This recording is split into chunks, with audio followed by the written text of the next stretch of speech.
Welcome to the Goddard Report. Comments made on the Goddard Report and TalkDigitalNetwork.com are an expression of opinion only. Here is Jim Goddard. My guest is David Chesney, editor, publisher of the White Rock Sun, and also a brand new city councillor in the city of White Rock. Congratulations on the election win. Didn't have a chance to do that when it happened. Welcome to the show, David. Thank you very much, Jim. So, what are you, an NDP, a liberal, a conservative? Are you an independent? What kind of a councillor are you? Well, I'm as independent as they come, as a matter of fact, and it was one of the reasons that I was able to run and get elected in a small footprint as White Rock has. Now, one of the reasons we're talking to you is that a local media outlet was phoning city council members, asking them, what's your position on the TransLink referendum, yes or no, on whether you want to have a 0.5% increase in the local sales tax to fund transit and road improvements. All these mayors are on a council telling you to vote yes. Transportation unions, the bus drivers union, of course, they'd get 1,200 more jobs out of it. They're in favor of yes. What about yourself? Are you a yes or no councillor? Well, I'm a no councillor and a no resident. I use transit. I have used transit for years. It's very convenient for me to get around. Certainly into Vancouver, we have a wonderful direct service out of here straight to the River Rock Casino, where I step onto the Canada line. I had occasion to be going into Vancouver twice last week. Left Vancouver, my condo here in White Rock, which is right in the heart of White Rock in Uptown. 7:10 I boarded the bus. 8:10 I walked up out of the chute at Granville in Georgia. How good is that? But no, it was kind of a cute story. I was actually going to Metro Vancouver was hosting an event for elected officials to take a paddle wheeler tour up the Fraser River and see the planned expansion for the Surrey docks, and it interested me because it'll mean additional coal shipments through White Rock. So I'm riding along on the bus, and the city provides me with a cell phone. I had not had a cell phone up to that point. I didn't feel the need that I had to have one, and then that I've had a phone in my ear for 30 years for work. When I push myself away from the desk, I prefer to be free of people being able to contact me. But anyways, I'm riding along on the bus. My phone rings, and I thought, just out of habit, I kind of answered it, thinking that perhaps maybe the bus or the boat tour had been canceled. Young lady identified herself that she was a journalism student from the Tyee, and I said, well, I very much enjoy talking to you. I love the Tyee. What can I do for you? She said, well, Mr. Chesney, we're phoning councillors and elected officials, mayors across the region to find out are they voting yes or no in the upcoming referendum.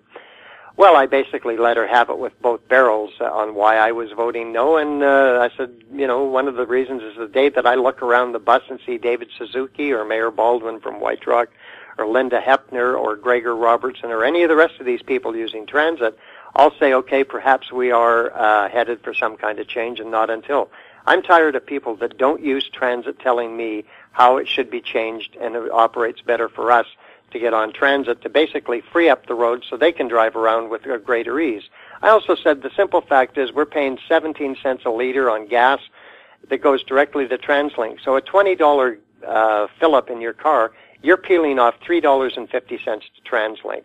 My question is, what did you do with all the money we gave you? And I went on for a number of other reasons why I would be voting no. And there's a bit of a pause at the end of the conversation. She said, Mr. Chesney, I have to tell you, I've talked to a number of elected officials across the region, and you're the only one that's voting no. I said, well, I would like you to add an addendum when you publish this story that I was also probably the only politician that you talked to that was actually on transit. Again, my point is these are people that are making decisions that are not using the system, and I personally am sick and tired of it. So I'm voting no, and anybody that asks me, I'll tell them exactly as I just told you. Well, explain why you would vote no on this referendum. Why would I vote no? Okay, well, the list goes on and on. One of the other things that galls me, our community shuttle bus service here in White Rock used to be every half hour. It's a lifeline for the seniors in our community.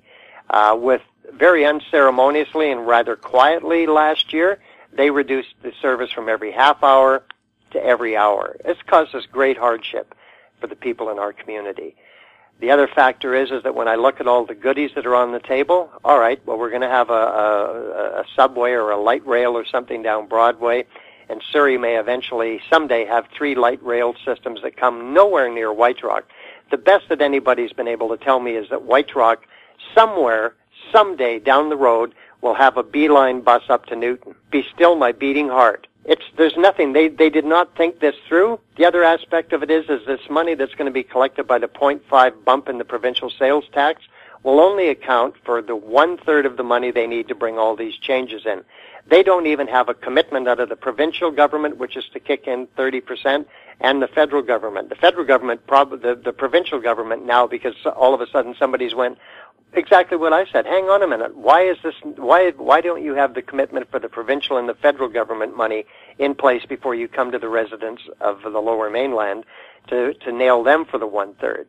So somebody obviously got on the phone, and Victoria now is sort of saying, well, we think it's a good idea, and we're looking at it, and we're hoping to be able to commit the 1/3. Federal government saying absolutely nothing. They're not going to commit to this. Not coming down into an election year. And of course, in the U.S., the federal government provides most of the transportation funds. Their highways and bridges and so on are funded by the federal government. That doesn't happen here. No. It happens in Quebec, but it doesn't happen here. Yeah. Well, the people in Quebec obviously wouldn't stand for it. They'll take to the streets at a moment's notice. Here on the West Coast, we're like, oh, well, whatever. My position, I know nobody cares, but I just take a look at, well, where I live in Burnaby, I'm well served by transit. There's nothing they can do to improve the traffic. So, what difference is it going to make to me except it's going to cost more? But on the other hand, I know that these improvements have to be made. They're going to be made. It doesn't matter where it comes from, except the method of payment probably will be much more painful with higher property taxes, higher transit fares, and probably another 10 cents added a liter to your gasoline tax. And by the way, people in Greater Vancouver pay the highest gasoline taxes in Canada already. That's why there's such a big price difference between us and other cities. So I thought, at 35 cents a day, it's probably the least painful way because they're going to get that money out of you somehow. But to blame you if you vote no, well, okay, you deserve to just sit there and fester. Mm-hmm. Are they going to do that to the engine of the BC economy? Everything eventually ends up flowing through the Port of Vancouver if you're importing or exporting. Yeah. So are they going to do that? Are they just going to leave everything the way it is, or will improvements still happen?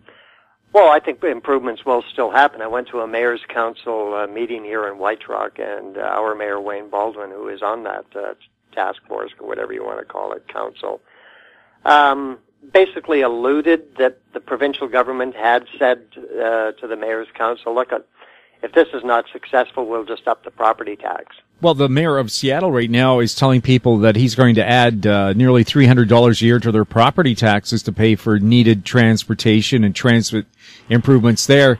And that doesn't take into account your ability to pay a sales tax. I mean, if you can afford to buy a lot of stuff, I guess you're affluent and you can afford that sales tax. Some people have said sales taxes are probably the fairest way to tax if it's not an income tax, again, geared to your income and your ability to pay it, unlike a flat fee like the Medicare premiums. Mm-hmm. But if you know, and I'm not looking to try to unload more taxes on homeowners, but again, from being a constant user of transit, I would bet if I stood up on the 351 express bus into Vancouver on any day when it was full and said, please, ladies and gentlemen, with a show of your hands, how many of you own your own home? I'm betting the majority of the people are not homeowners. I'm sick and tired of the people that are actually using the system. You know, we can't take any more fare increases. That's just getting to the point of ridiculous. No one, you know, I mean, I had an occasion to take a bus down Hastings Street from Clark Drive last week while I was in Vancouver, and they don't, the people getting on and off the bus there don't even feign any interest of paying. They just walk right on the bus like it's their own personal service. They don't have the money. And TransLink had the nerve and audacity to publish recently that they'd done some kind of study. I don't know how expensive or how extensive, but they came up with the brilliant conclusion that the majority of the fare evaders are in poorer neighborhoods. Really? Unbelievable. Should they be paying, or is it a public service that they deserve? Well, you know what? I'd love to see free transit. I would love to see free transit. Perhaps maybe we'd get more people using it. I don't know. I don't know what the exact answer to that is, but you know, the people that are taking the bus nowadays are, unfortunately, they accept the mantle as they look out the window forlorn as people speed by in their cars, that someday maybe I will have enough money to get off this loser cruiser and have my own car. That's the sad facts of the people that are riding the bus. They're not riding the bus because they're trying to have a more green environment or anything. They're riding it because they don't have a car or can't afford to park a car when they get to work or can't afford to put gas in it to go back and forth to work every day to their minimum paying job.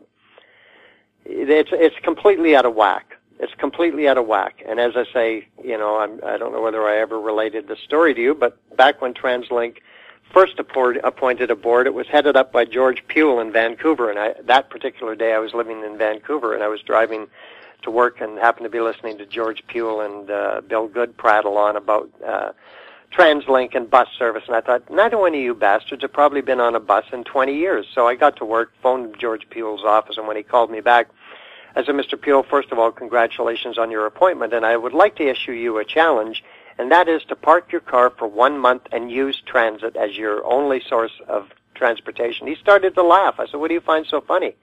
He said, Mr. Chesney, I couldn't possibly do that. And I said, why is that?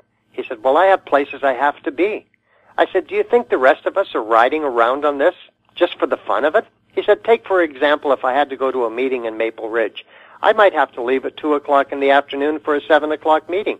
I said, exactly my point. They don't get it. This let them eat cake attitude has to stop, in my mind. And I also wonder, too, how fair is it the Lower Mainlanders have to pay for their transportation improvements, but the provincial government pays for them elsewhere in the province? Shouldn't everybody chip in together? I mean, we help pay for hospitals in Prince George. They'll say, but I never use the roads in Vancouver. But the goods that you make in Prince George, when they get shipped out to Japan or China, have to go through the port of Vancouver if they don't go through your own port. So, we're all in this together. You're either a province or a country together, or you're not. Why put all the burden on one little local area? Yeah, you're coming over to my side already, Jim.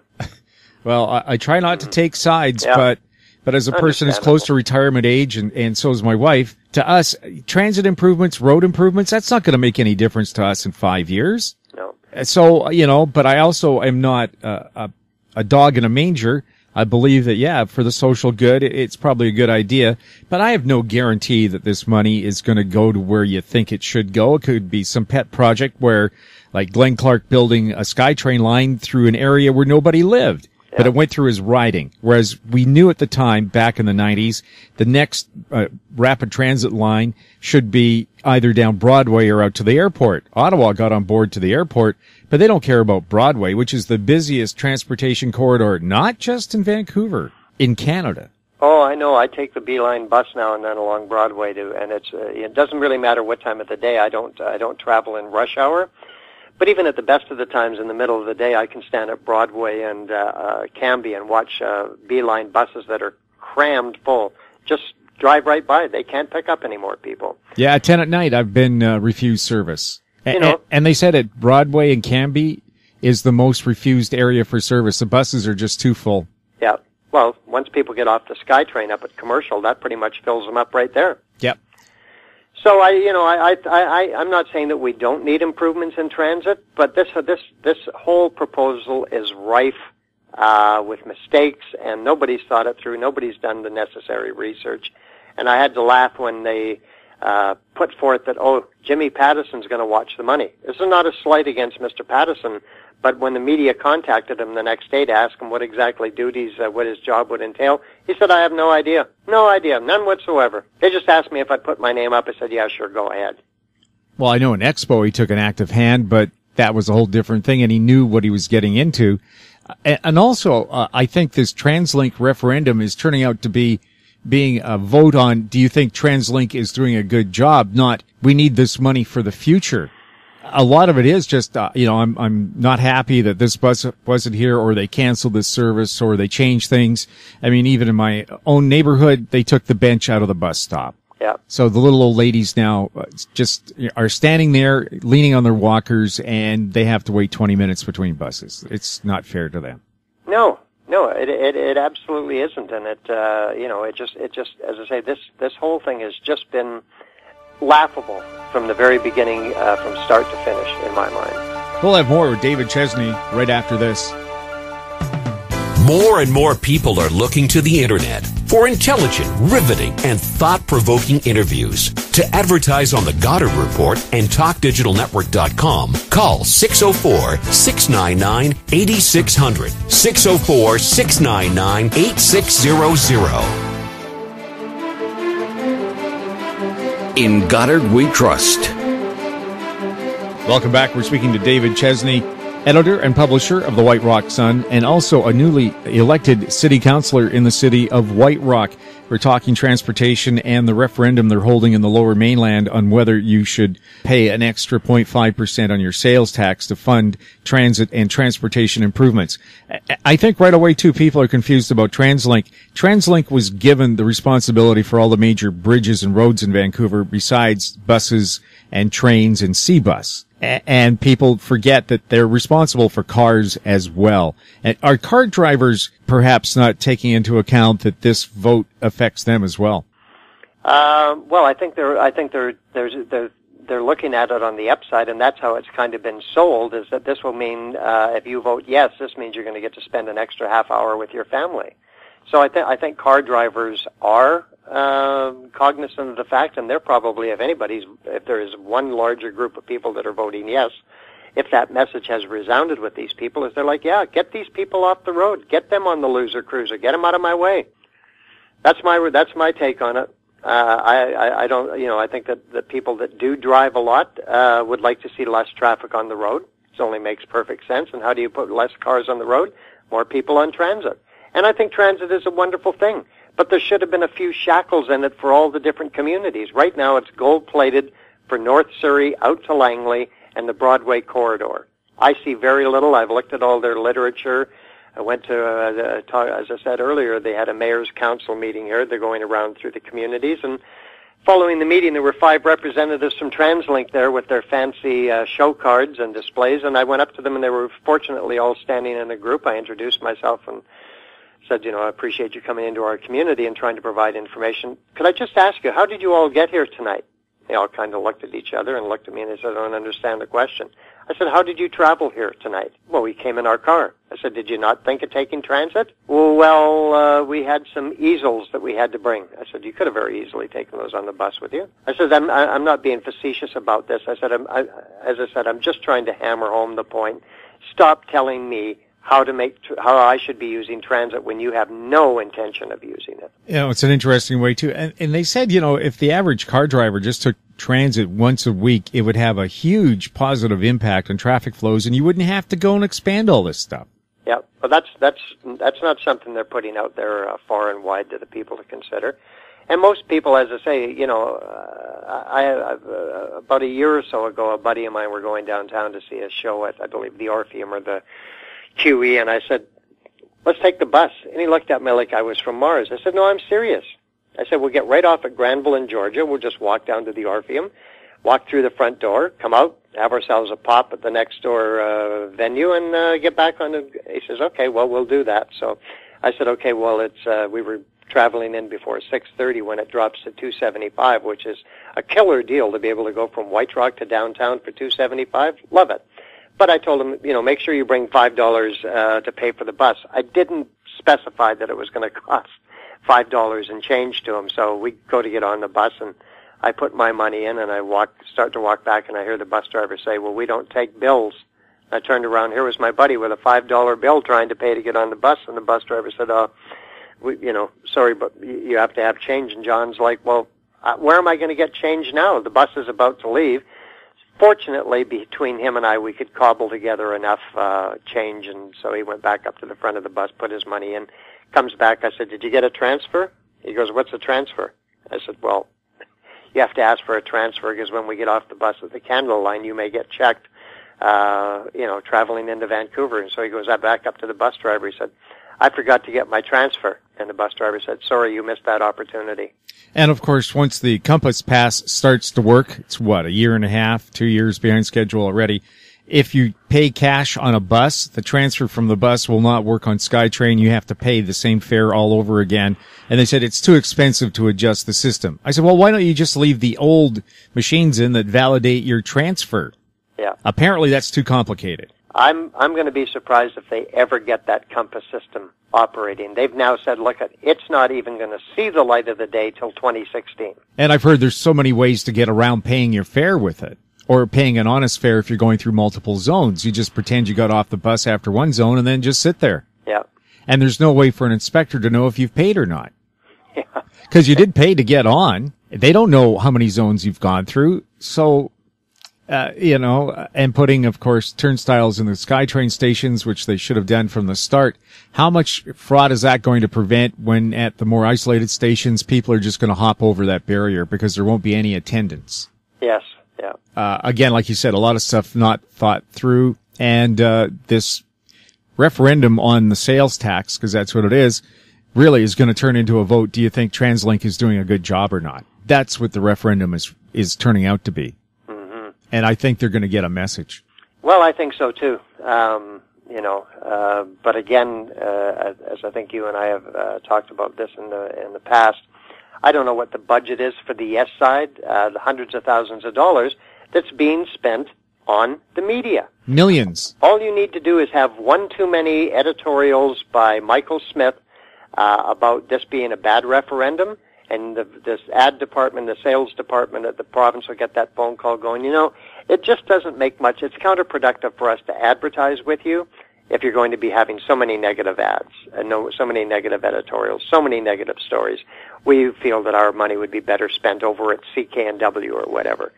So, the media, has now been put in the hands of 5 or 6 incredibly wealthy families in this country, and it's being dictated by all levels of government, civic, provincial, and federal. They've bought the silence.